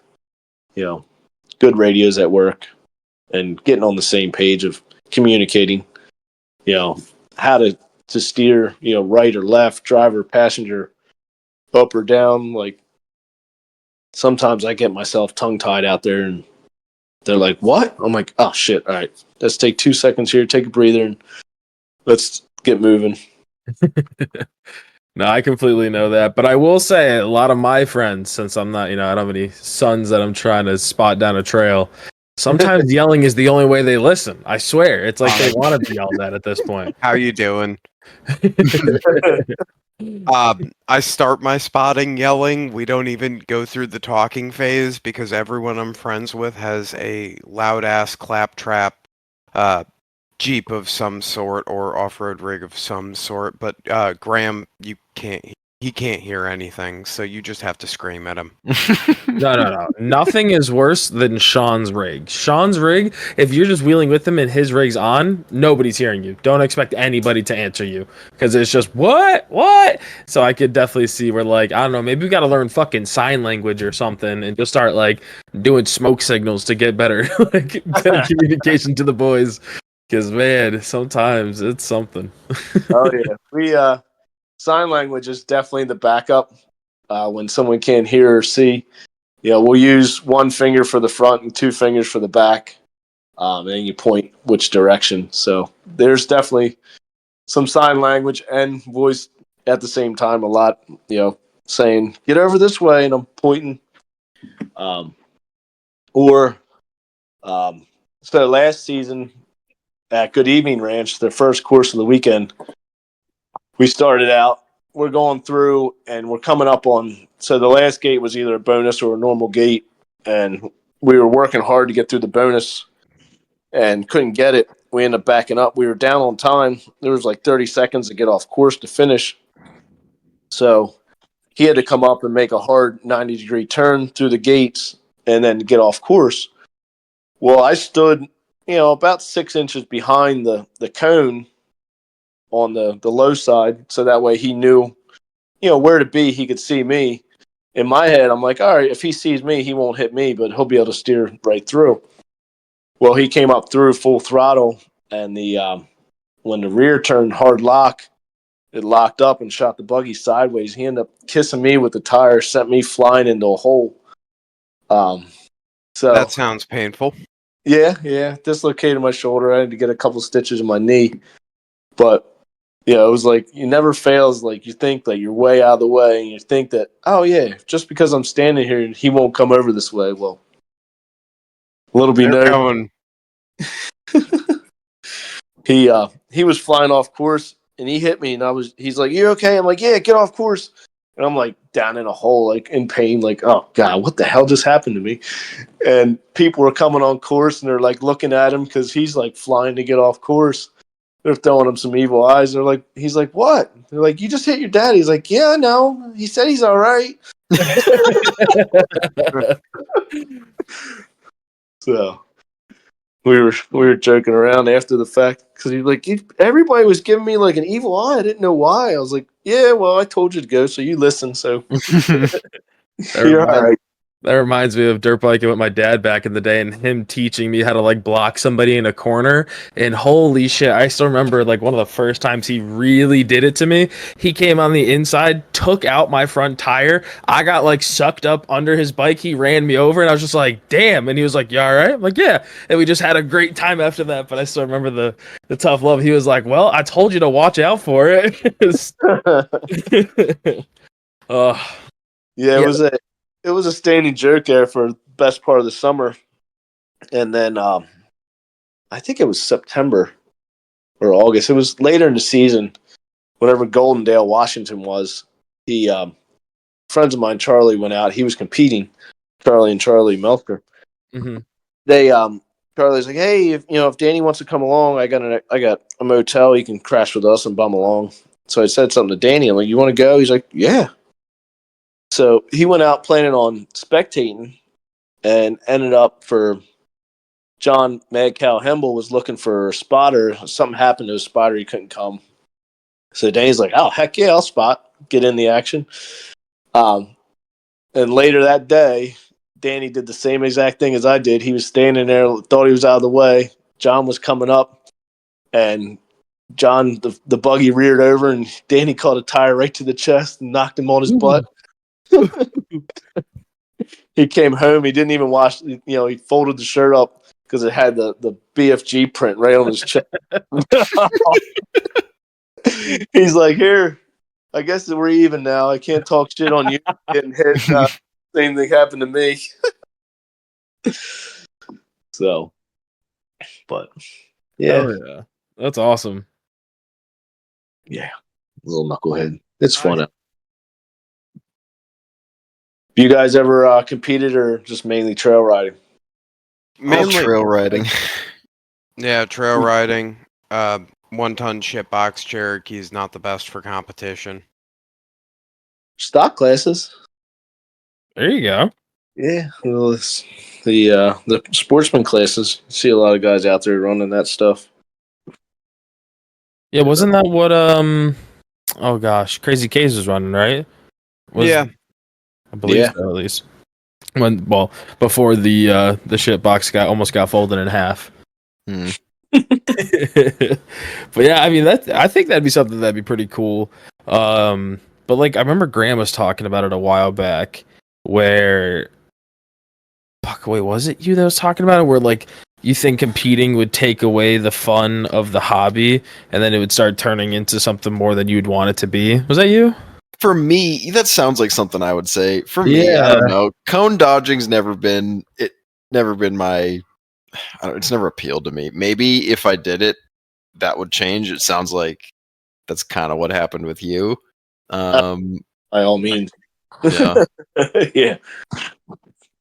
But I don't know. At this point, I'm just having fun. I like building them, like just tinkering on them and driving them. And right now, I got 1,000,001 things happening, and the last thing I want to do is, say something like I'm going to compete in this event or these events this year, and then have it take away from my already. I don't even want to say jam-packed like off-roading schedule because it's not. I'm just busy. Like it would just detract from the small amount of time I already get to hang out the past few years with the guys I do off-road with, right?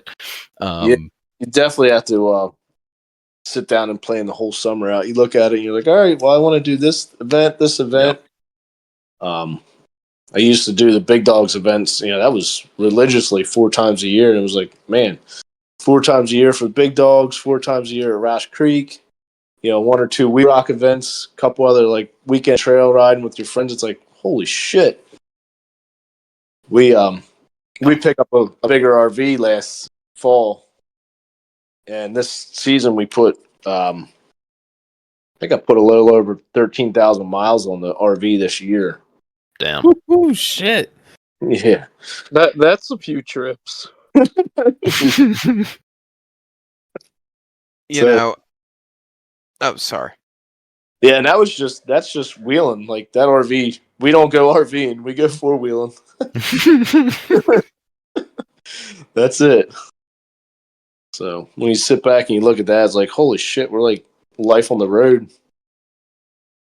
At this point in time for me, I've had so many issues with mechanical reliability over the last season that, like, this season the goal is a bunch of day trips and just go and enjoy the thing, because I spent all of last season working on it and I really just want to go and have some fun. I'm not going to commit to anything like trying to compete with it, because it's just, that's not in the cards this year. My one like massive trip for the year is I'm going up to Field and Forest and I'm going home to see the folks, and then I'm doing the Web Wheelers Ball, which is our event around Labor Day, and I'm committing to the Trail Trash Meet and Beat at AOP. Those are the only really set dates that I have in mind. Everything else, I'm just gonna see who's wheeling where and go for the day if it's within, a couple hours of driving. Oh yeah. I think that's a good idea, right? Like, take it back to the roots of like how you started. You know what I mean? Do the day trips, just get out there and ride. Because I feel like in the past few years, all we've really done is chase the big trips. I mean, it kind of loses it, right? And I think That is all that's happened. and I think like competing would take that into effect too, because then it's like, okay, no more big trips because I have an event 2 weekends from now, and I want to make sure that the rig's good, or XYZ are working on it.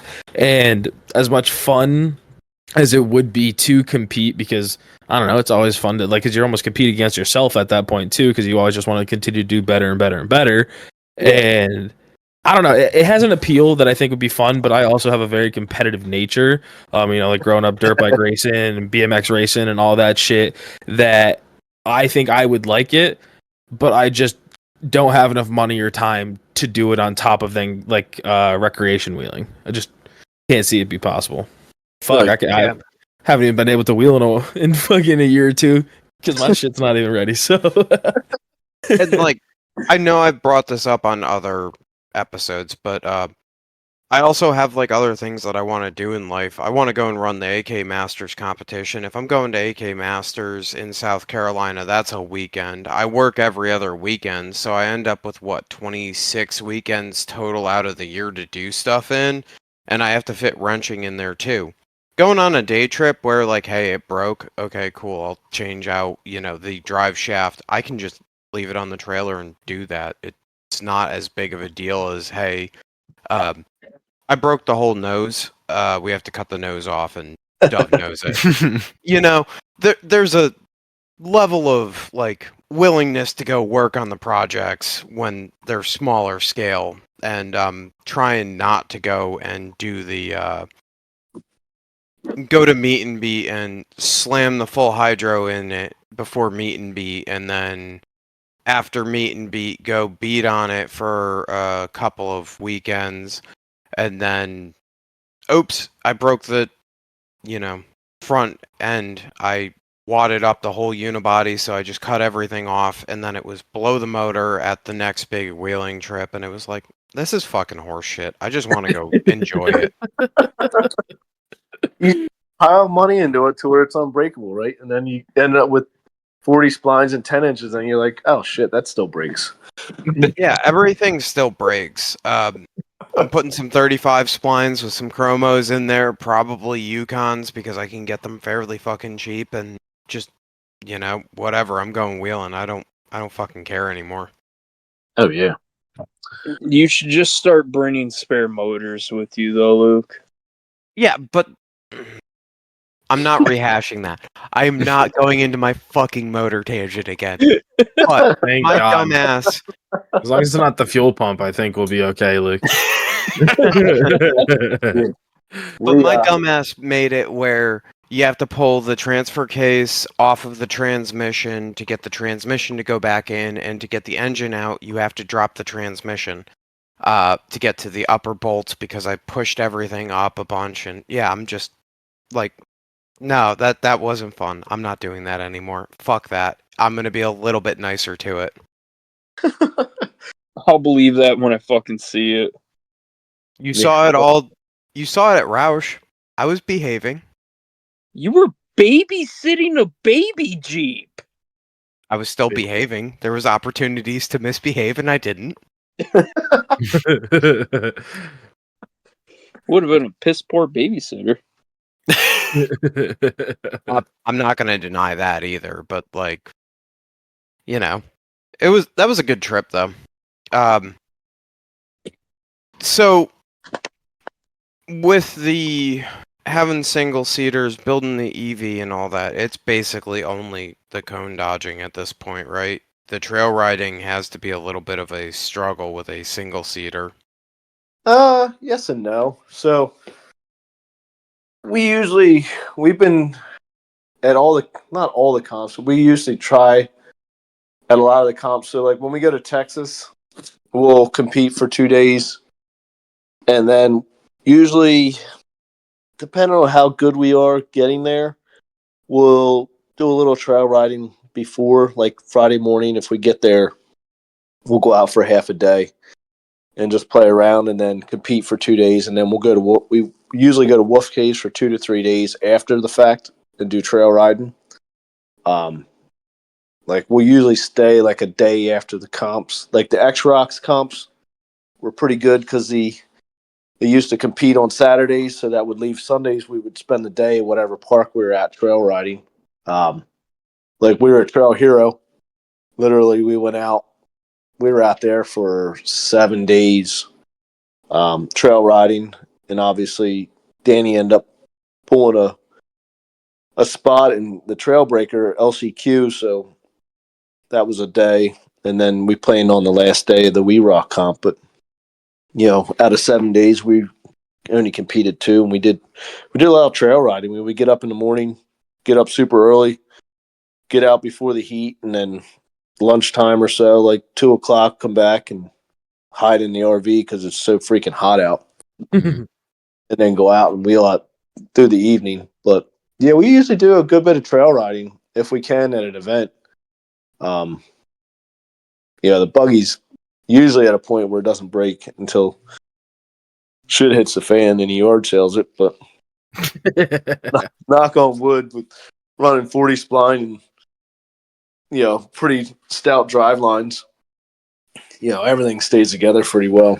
So Yeah, we can go out and compete and trail ride all at the same time. We usually try at least 1 or 2 trips. Like buddies are getting ready to go out to the Hammers. They're bugging me to come along. I'm like, no, we're staying home this year. So, with the multi-day trips, how do you plan on keeping the EV charged? So I'll have a generator with me. It's just a 220 generator. I have a 3,000 watt. Plug it in and let her roll. So it's got a charger. So most EVs, the charger's built into the car. So when you see them plug into a charger, it's just literally an extension cord. The controller, the charger, and the controller, and everything's in the car. Oh, yeah. So, like the Nissan Leaf, it's all stacked together. You have the motor, and then the inverter, and then the charger. They're sandwiched together in one big. It looks like a big motor, but realistically, the motor itself is only about a 12 to 13-inch cube, and then there's the inverter, which is maybe like a 14-inch square by 4 inches, and then the charger is actually pretty massive that would sit on top of it. But Thunderstruck makes a bunch of EV conversion stuff. So they have an external charger So I'll plug it into the generator and then plug it into the buggy. It's off the buggy, so that way, just to cut down weight, it weighs about 15 pounds. So, and just packaging, it's super tight. With I went a little over aggressive, and the buggy's pretty small, the chassis, just to keep everything small and nimble. But You have a rough weight on everything together? I don't. So we haven't weighed it yet. It's I'm hoping that we're in the 2,800 pound range without water. Okay. And hopefully like a 50-50 bias without water. So I'll put a little bit of water in to shoot for that 60-40 split. Get the front end just a little bit heavier. We'll see how it all pans out. The rear battery box has got a little bit bigger than initially planned. So, and with the steering pump is on the rear axle, so that's a little bit more weight in the back. So hopefully we'll be able to get it balanced out with water. The object is to run as little bit of water, but enough to get the good balance to where it climbs.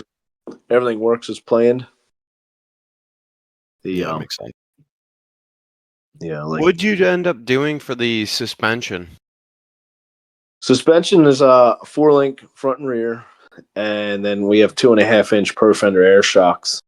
The fronts are 16s, and the rears are 18s. Initially, I wanted to get pretty aggressive and build like a trailing arm setup, but everything got super packed, really tight, and with the portals, the control arms and everything get up pretty high. So we opted to just keep the shocks mounted low. The shocks are mounted down on the lower C's, so they're mounted really low to keep the stability as best as possible. But it still should droop out really good with the 16s and 18s. Run about. Shit. Yeah. I'm just trying to think of an 18. God damn. That's a big old Yeah. shock. Holy shit. I got 12s on the front of mine with 14s in the rear. Yeah. So that's a massive fucking shock in there. Oh yeah, they are. And the Pro Fender's a little bit bigger already. The shock body's a little longer than like the Foxes and the Kings and everything, so they're super big. But My Pro Fender coilovers have been absolutely, completely, and utterly boring, and I mean that as the best possible praise I can give. yeah, they built a pretty tough shock.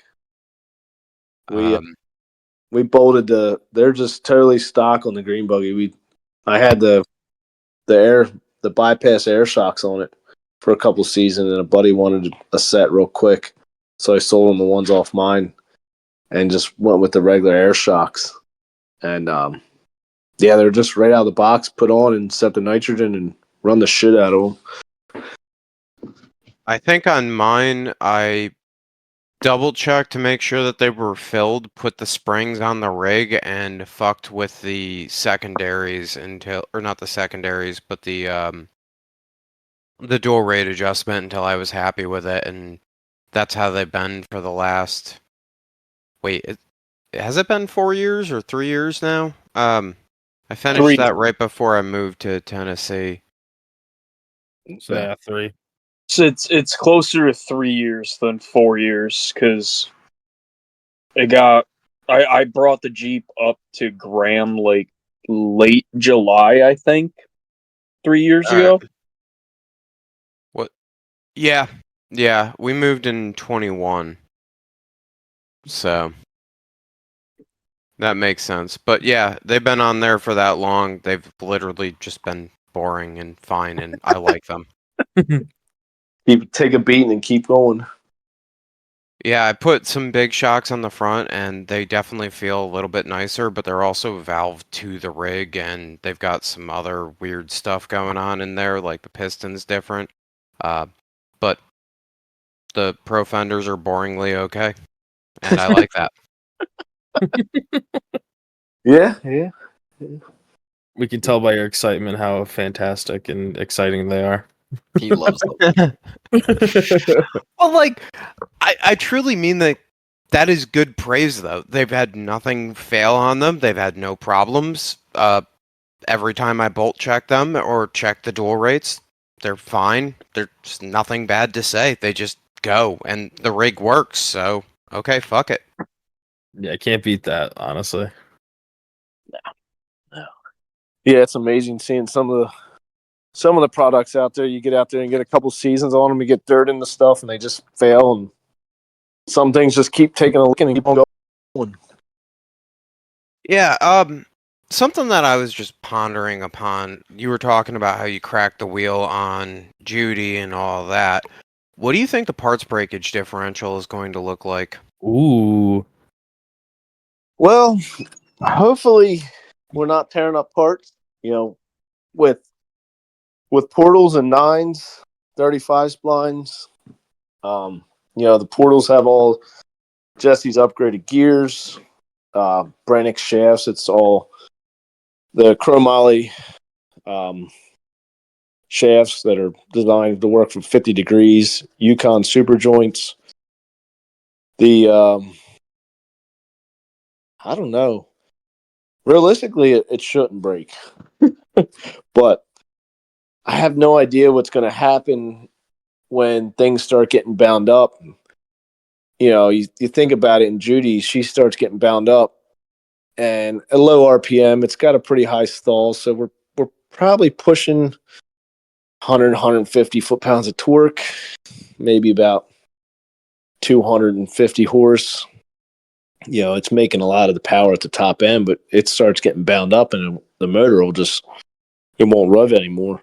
And that's usually where it's going to break. And I have an amp draw gauge, but I won't have that motor sound of the motor grunting like, it doesn't want to go, and you can kind of feel it. Yeah, that point where you so Graham and myself, and I guess now Richie, are all big manual enjoyers. So you go and you hit the clutch, and you just feel everything kind of like shudder as it releases. Yeah, and you know that you were about to blow an axle shaft if you you clutch don't dump even that. need to let it go. Sometimes you can just like feel it. I don't even know. It's hard to describe. It's just this. Yeah, it's like a rubber band just spinning up. Yeah. That's probably the best way to put it, right? It's just you just feel this like tension in the driveline and in the rig and the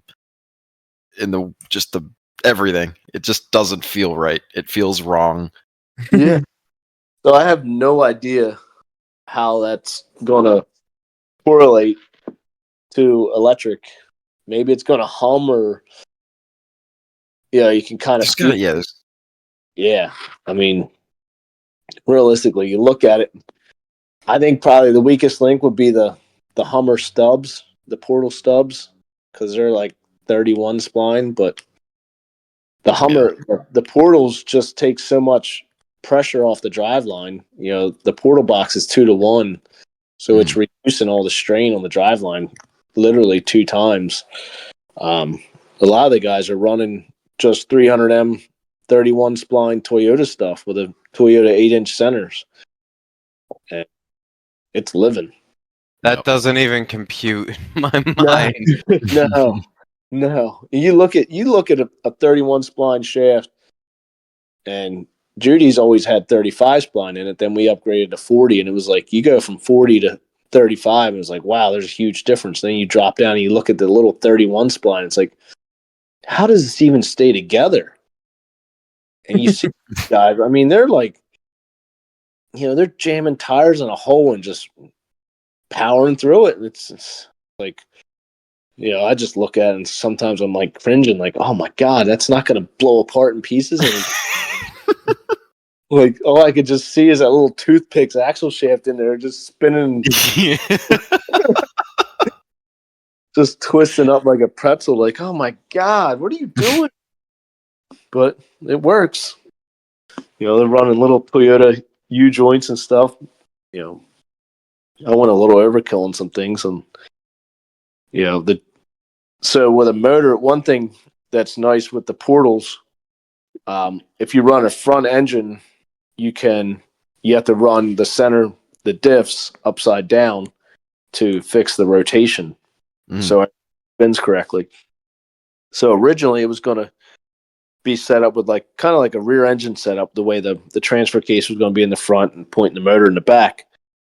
But I was like, all right, well, if we turn it this other way, make it sit like a normal, for say like a front engine, the engine is literally right next to my leg, per se.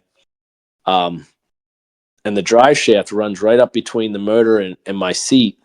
So it's like a front engine, but I sit next to the engine.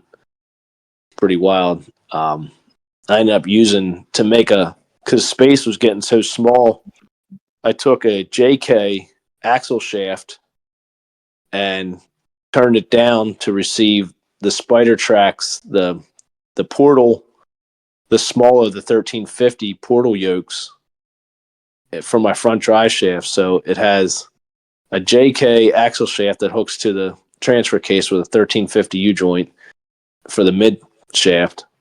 And then it comes up to the spider tracks yokes. It's probably the world's most over-engineered drive shaft. And then it goes down to it's axle shafts for the drive shaft. What the fuck? Yeah, so that way it kept everything so small. So I'm talking, what is an inch and a quarter diameter, or maybe a little over an inch and a half solid axle shaft, rather than That makes sense to me. And you're not spinning it fast, so you don't have to worry about the deflection. Yeah. So, it's normally it's spinning like axle shaft, so it's designed, it'll spin like 70, 80 mile an hour going down the road. So it will.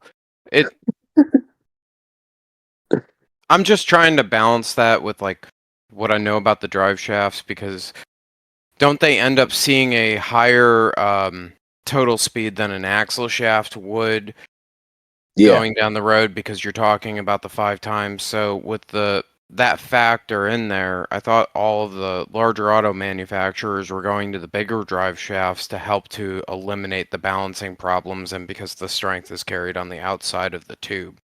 Huh. Yeah. I guess that does make sense now that I think about it. Yeah, absolutely. The reason I was just pondering on that is it's an axle shaft, so it's solid. Is that going to have any type of deflection at all? I don't really think it would, and it's a JK axle shaft, so like you can go and get a chromoly if you wanted to. Yeah, that's what it's a Yukon chromoly axle shaft. So that's cool as fuck. Yeah, it literally is about inch and a half from my butt cheek. So it has that. Guys in your small ass fucking cars. it is super tiny. We when I'm sitting in the seat, I can reach out and put my arm across the passenger side. It's about the middle of my forearm. Oh my god. Yeah. So when we were designing the chassis, I told Teddy we set the seat in there. It's a 15-inch Kirky, and then the drive line. I was like, all right, well, let's sit this in here and build the chassis around it, size wise, to keep it as small as possible. But how are those Kirkies with competing? I've got to ask, because that just looks fucking uncomfortable. I like my Corbu suspension seats. They're nice because on like a big drop or something like that, you don't want the seat so with the suspension seat, your ass is going to slide down in and your straps are going to get tight. You'll move. In the Kirkies, you don't move. You're just strapped in there. Yeah, that makes sense.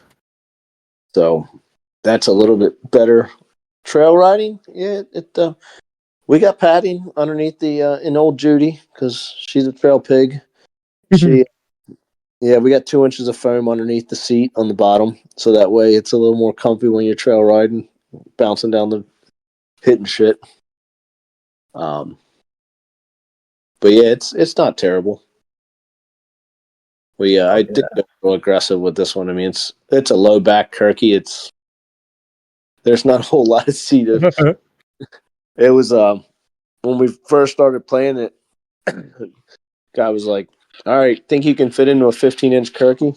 Because Judy had 17. I was like, I was like, I think so. I got it, and I sat in it, just my jeans with no seat cushion or anything. I'm like, this is pretty tight. I'm like, wait, I should probably put the seat cushion in it and the seat belts, and then put my fire suit on and get in and sit in it. And I sat in. I was like, all right, it's pretty comfy. Well, that was 4 years ago. Since then, I put on a little bit of weight,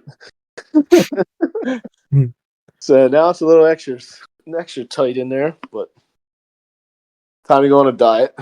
So I can drive my buggy. Talk about motivation to be able to drive your buggy to lose some weight. So, but And yeah, I'm just doing it for a better mile. yeah. No, I I broke my ankle 2 seasons ago. Oh fuck, that sucks. Yeah, it was up at Field and Forest. I was running down the hill and tripped over a root and my ankle snapped. So that was that sucked. That set me back. I would live a pretty active life, and I wasn't able to do anything for probably 6 months. Oh shit! Definitely gained a little bit of weight that way, hobbling around and cussing and swearing. I would definitely be doing the same at this point. I've been enjoying going hiking and like gym stuff and all that, and I'm about to start that back up pretty heavy again. So, yeah, being laid up for 6 months does not sound like fun. No, thankfully, in the off, sucks. it was the last X Rocks of the year, and I broke it. Ended up coming home and had surgery. Like I think it was the week before Humble Pie, and we went up and Cord was spotting for Danny for Humble Pie, and I'm like hobbling through the woods on my crutches. Everybody's looking at me like, "What the hell are you doing?" I'm like, "I'm watching. I'm cheering this little punk on. I gotta see it. Like, I might be a cripple, but I'm still getting around." And Field and Forest is not the property I'd want to be hiking on crutches. No. There was one part where I slid down a hill. It was getting set up where they do the all balls drop, and I was trying to take a little shortcut down through the hill where I thought it was looked pretty easier. I had gone up through there earlier in the day, and I ended up losing my footing. So my natural reaction was I just put my foot up in the air because I didn't want it to hit anything. Oh Jesus! So I'm like sliding down the hill on my back. It wasn't bad. It was just leaves and moss and shit up there. But you should have seen because everybody was standing around watching. They're like running over, like, "You okay? You okay?" Like crutches going flying in the air. Danny came over and they were joking around at the bottom. I was talking to him, and Cord goes, "Yeah." I told Danny as he was coming across, he's like, "I'm pretty sure I seen your dad's crutches go flying." Oh no! So, yeah, live and learn, I guess. But we got through the day. Hell yeah! Well, that's awesome. I mean, honestly, it's really cool to kind of go from us just shooting the shit, talking about the potential of doing like an EV rig or how it would work, and then to now kind of hear about the actual like trials and tribulations that it took between the battery to then like motor placement to all of that. That's just it's gonna be really unique to see how well that thing does and to see all the explosions that happen and not with the batteries preferably, but with the axle shafts and all those things. It'll be really fucking cool. Yeah. Hopefully, there's no explosion, just excitement. I'm super pumped on on how responsive the instant power is really what's going to be appealing. Yeah, I'm excited to see that. And the best part is the motor. So here's another thing with the electric motor. So normally the gas motor, you're talking it idles at probably 800 RPM. Red line, maybe what's an LS like $6,000, 6,500, maybe seven. Call it 6 just for shits and gigs. Yeah, so you're only working with say 5,000 RPM range. Somewhere in there. Like I know our Ecotech, the red limiter is at 7,200, and it's idles, somewhere there.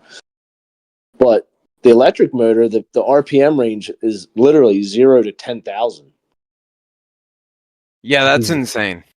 Yeah, 10,000 RPMs. It's like, the only downside is I can't shift gears. So, but the upside is You have gear. 10,000 RPMs to work with in one gear.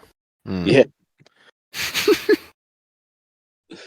So that's why we went with the 4-speed Atlas. So it's just like, I don't know what's gonna. I can't imagine spinning the 4-speed Atlas at 10,000 RPMs of input and seeing what that's going to sound like. Like just the ultimate gear walk. Yeah. It'll be screaming for sure. Are they rated to withstand 10,000 RPM? Like, Only one way to find out. I have no idea. because this is something that's always been a question of mine, especially when it came to like running like a street bike motor in a buggy, is like finding something that can withstand 15,000 RPM. And there's not many things that I know of that would take that and just like, okay, give me some more. Like that's a lot of rotation in there. I feel like there's going to be a point of limitation on what the input can handle, but I'm not sure what that is because like the final drive ratio and all that. Oh, I'm gonna have to Google. No, you want to know what's going to be fucking crazy is the instant RPM when that thing catches a little bit of air or something and all four fucking light up and you hit the ground again. Woo! Oh yeah. That's gonna break some parts. Holy shit. Well, and also, the only good thing about that, so it also has the regenerative braking on it too, which didn't even get in. I forgot all about that until you said that. So one of the big things in competing is taking a big drop. You literally get to the edge and you're driving through the brakes, so you have like the motor pushing you down the hill. You have gravity pulling you down the hill. Everything's working against you. One of the biggest things that I'm looking forward to is the regenerative braking, which literally I'm going to have to drive down the hill or drive off of something because you could tune the regenerative braking the same as the power, but you can bring it in from 0 to 100 to where it's going to stop the vehicle from moving, especially when it's geared so low. Yep. How do you get that? What kind of brakes are you using on it to adapt that to make that work? I don't know anything about those systems. I didn't ask because I didn't think it was something you could put on a regular 9-inch or whatever housing you have. No, it's within the motor, isn't it? Yeah, so the regenerative braking, it's in the motor. Okay. Yeah, that's that the makes reason. Sense. I don't know why I was overcomplicating it. Well, yeah, so the brakes, they're still the big, I think they're like a 13 or Jesse just came out with some bigger ones now, but I think they're like 12 or a 13-inch rotor with the Willwood 4-piston calipers and the big Willwood master cylinder. But the regenerative braking is all done in the motor.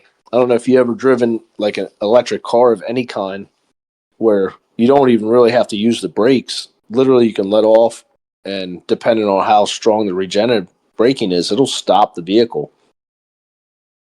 I'll never forget a couple years ago, the first electric car I drove, you put in a parking spot, you put it in gear, and you kind of like feather the brake to just slowly roll out. The car will move itself.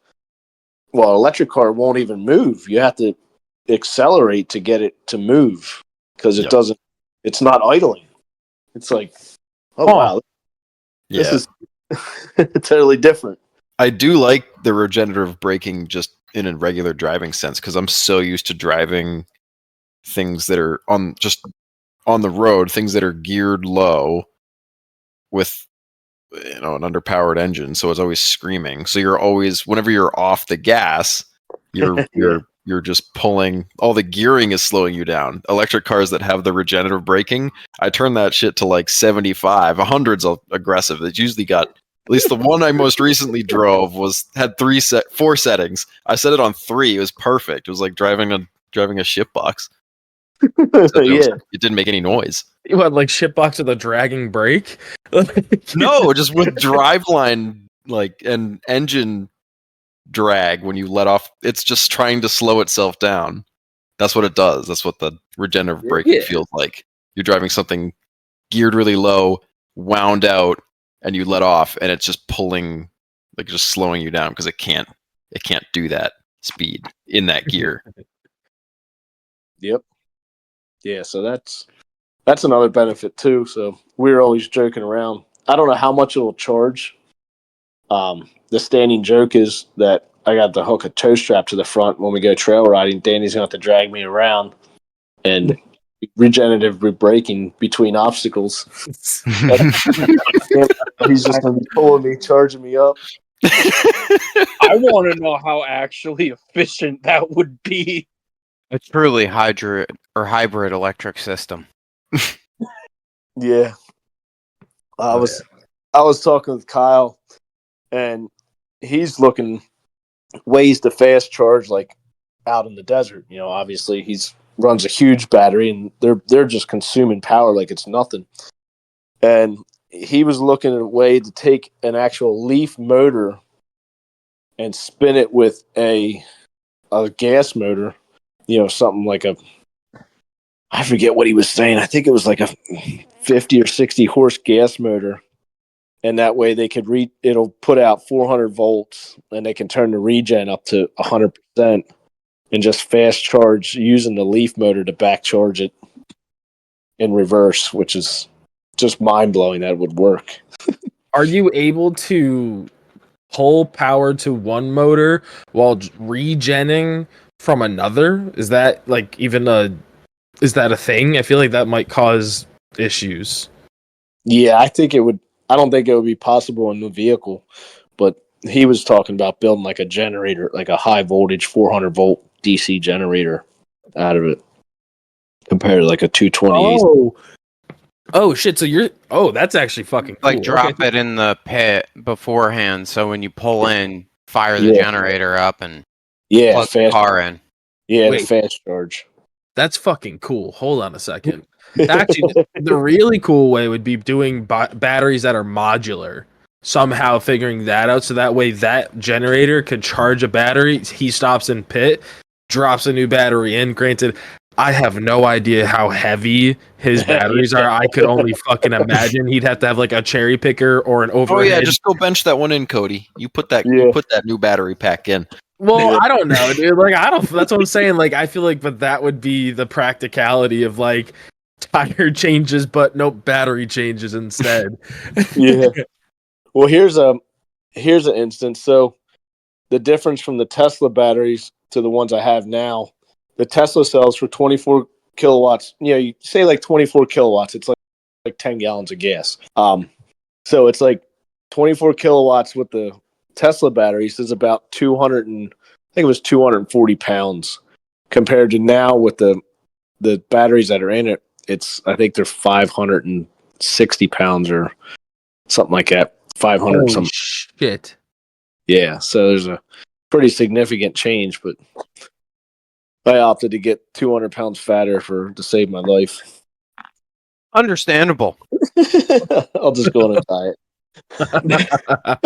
diet. Holy crap. I think that's acceptable weight differential there. Yeah. And someone like Kyle, he's running. I'm pretty sure he was like 120 or 150 kilowatts. I mean, they were massive. They were filling the whole bed of his Toyota pickup. Damn. We'll have to reach out to him at some point and bring this back up again. I feel like it's going to have to be a couple months down the road because we've done 2 electric vehicle episodes and I'm starting to feel a little dirty. Like we're starting the fucking propaganda for electric vehicles and wheeling. Yeah, especially because I'm like firmly on the old LS side of things and the No, old you're on oil the burners. 4.0. Yeah, they're on the 4.0 side of things. I'm on the 4.0 side of things, not by choice, but by circumstance. I want it an is LS in the rig. 100% choice. Fuck you. Fuck you. You can't even be bothered to show up for the last 2 fucking months. You show up for this one and you toss out a cheap one-liner like that. I expect that out of Graham, not you. First of all, I was working, and secondly, you've had like 4 fucking LSs. Fuck you. I've had 2 or 3. I have to go and pick one up if I want to do that, but at this point in time, like I said, I just want to go fucking wheeling. I don't want to be working on an LS. I just want to go and enjoy. That's valid. Can't really blame you for that. But it's starting to get a little late here. You got any questions for us by any chance? Nah, I blast chatting with you guys. It's sounds like we need to go wheeling. Hell We yeah. do. Got to figure something out. It'd be so cool to see that thing. What are your socials? Because we meant to ask this at the beginning, and somehow we ended up just racing down the EV rabbit hole. We were excited, That's Yeah. on us. Everybody gets that way. It's all right. It's cool. So it's Bender Motorsports, Facebook, Instagram. We post up some on YouTube, but mainly Facebook and Instagram. Lots of build pictures there. You can go on, scroll back through. You can see all the drive line and everything as it was going together. Or feel free to hit me up on Facebook. Ever got questions, whatever. I got tons of pictures. I'll give you all the information I know. I'm sure I don't have all the right answers, but I just have some answers. I feel like that's us too. Like we may not have the right answer, but we're gonna fucking answer. We also might be a week or 2 late. It's not intentional. We're just bad. No, where do you guys where do you mainly wheel at? So I guess Luke, you're down by AOP, and then you other guys everybody's up north. Mm-hmm. Yeah, we're all in New England. All the private. Yeah, but I mean, the best part is like if we want to go to it, we can just make it happen, right? Like a lot of those are set up that if you're part of the NEA, then you're good to go. Okay. Yeah. Yeah. But yeah, I mean, we'll definitely figure out something. I think we'll be down like PA range area in September again. I think this year we're going to be doing Roush again. There's talks of it. We'll see. We haven't gotten that far yet. We gotta sit down and talk that one through, but there's a good possibility of that. Maybe Famous Reading, who knows? We might mix it up. But I was thinking going to Roush in the early spring, just because. That could be cool. That could definitely be cool. You definitely deserve a smaller Jeep ride than what you got thrown in with. That was a little fucked up on our part, but hey, we made it work. It was beautiful planning, Luke. Don't lie. Richie showed up as the only rig not on stickies, on 35s, and wheeled with all of the fucking buggy guys, taking the bypasses at Roush on the first day. He just got thrown right into it. If there's a property that I would want to have that situation, it would be. Oh, it was definitely Roush. Yeah, just because then at least you have go around, so you don't have to just winch up everything and deal with the bullshit that's being tossed at you. So that is quite nice. Yeah, and you also have a ton of selection from the stock to wild trails there too. It's not like everything's all 100% hardcore. And we were lucky because it was just traction central. It was more than the normal Roush experience attraction. It was super dry. So the first day we were just bebopping all over that park. We covered, I think it was the entire east side, running the majority of the blacks and the majority of the blacks and reds on just that corner of the park. I'm not going to say we covered the whole park in one day because it's fucking big, but we kept it moving. Yeah, I mean, we had like no downtime that day. No, we went out at like what, 9:30 in the morning, and we came back for lunch. No, we went out at 8. We were out at 8. We came back for lunch at like 2, and then we were back out until dark. Yeah, it makes Oh, for yeah. good not breaking shit. Yeah, it does. So we kind of have this thing at the end of the podcast where we try and leave on like a generally wholesome note. So you got any good dad advice for us? Go for it. Don't hesitate. I was asking you. You got any No, good that's what dad his advice for- was go for it and don't hesitate, you jackass. I'm sorry. It's been a day. Get them hooked on 4-wheel and not on drugs. Amen to that, man. I think that's the best advice we've heard so far. No, it was it makes it really nice that Danny enjoys doing it along with me. We were going, I forget where we were going, one of the comps. He was actually awake while we were driving, and we were bullshitting. And he's like, aren't you lucky that I don't like playing baseball? I'm like, yeah. Fuck yeah. I was like, I would be following you along, just going and sitting in the stands watching you play baseball. But instead, we get to do this shit together, and you love it as much as I do. I kind of took you out as his first trail ride weekend was when he was 2. He was big enough to where he could keep his head up. But after that, it was all downhill for him because he got out there and enjoyed it. We made it fun. We camped, and we get to spend so much time together. This year he graduates high school this year. And we did go a little bit extra with the trips. As I was like, you know what? It's his last real summer. And we went hard. We were out pretty much 2 to 3 weekends every month. And at the end of the season, we went on a hiking trip out west. And we were just bullshitting along. And I'm like, this is like your real last summer as a kid. He's like, oh, this has been one of my best ones. And it was like, all right, yeah, made well worth blowing thousands of dollars, and it made it all worth it. So don't hesitate to do it. That's some great advice right there. That is awesome. Yeah. We had such a crazy summer, and he was like, oh, we don't even take regular vacations because it's always 4-wheeling. 4-wheeling's our vacation. That's how it's been for me for the last couple of years, and it's just fucking cool. I know. Graham's gonna be in his own fucking world when he actually takes a normal vacation here soon. It's gonna be the weirdest thing for him. Yeah, or it's gonna be awful because I'm gonna be in the middle of some ridiculous project that I haven't even fathomed yet. Because that just seems to be the theme for this.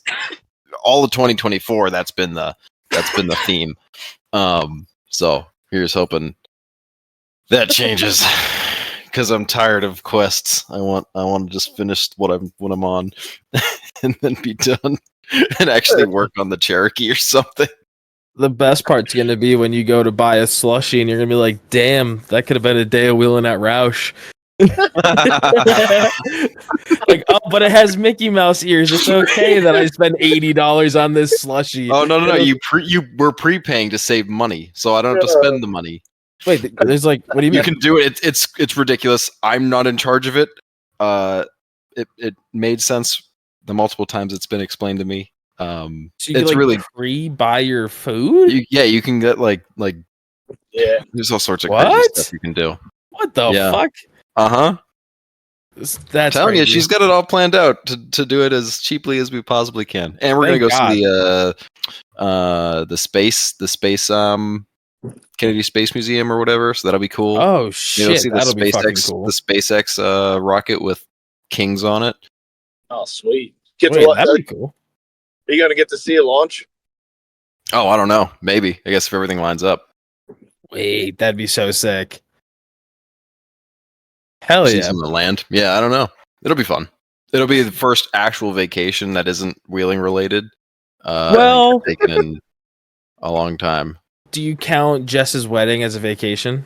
Oh yeah, that was 100% a vacation. That was a good one. But the Jeep was involved. Jeep was involved. That was the Jeep adventure in itself.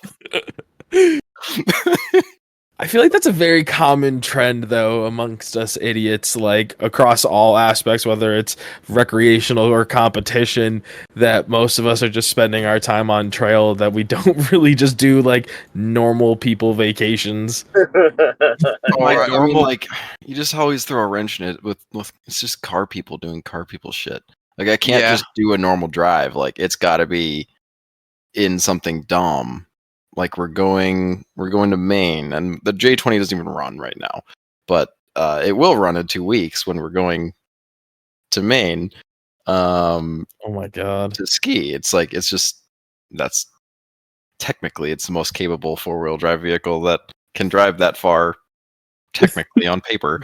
And it'll be super fun. There's a whole lot of technicals there. Well, that the unknown adds to the adventure, Richie. You can't. I could take the Kia Sorento that I don't have, and I would probably get there, but that's no fun. You have a Kia Sorento? No, I don't. Oh, sorry. I just I made that up just on the spot. My bad. It's my favorite car to make fun of just because it's got a fun name to say. You're so weird. Yeah. On that note, don't hesitate. Just do it. That's some great dad advice. I completely missed that, and that was funny as hell. Have a good night, everyone. You hold on. We got a shout out to Crawler Off Road. Use BCOP10 at checkout to get 10% off any of your recovery gear. Feel free to go check us out on Instagram over at Blue Collar Off Road. Please feel free to go check out Dean and all of his socials over there. And on that note, take chances, go have fun. See you next week.